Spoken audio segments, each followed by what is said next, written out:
పాపం ఎప్పుడు కూడా ఒంటరిగా రాదు. Sin never comes alone. ఒక పాపం వస్తుంది, పాపం పెట్టి ఇంకోటి వస్తుంది, లైన్ గట్టి వస్తుంది అన్నమాట. తీరా నువ్వు చివరికి జయించలేకుండా అయిపోతావు. ఆ పాపానికి నీ మీద ప్రభుత్వం ఉంటుంది, కానీ నీవు దాన్ని జయించలేని పరిస్థితిలో ఓడిపోతావు. ఎందుకంటే దేవుని నీతి నియమాలకు విధేయుని కాని వానికి బలం ఉండదు. భక్తుడైన యోబు అంటాడు, నీ భక్తి నీకు ధైర్యం పుట్టించదా? A clean person is stronger than 10 cities అంట.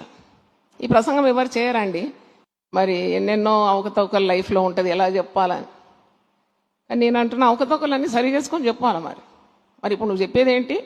నువ్వు చెప్పేది సరి అయితే ప్రజలు ఏమవుతారు? మారు మనసు పొందుతారు కదా. చెప్పకుండా ఎందుకు ఉండాలి? There are many preachers who never preach about holiness. చాలా మంది ప్రసంగికులు పరిశుద్ధత అనే అంశాన్నే ముట్టుకోరు. మనం పాపులం, పాపి కొరకు వచ్చినాడు, పాపం చేస్తూనే ఉండండి,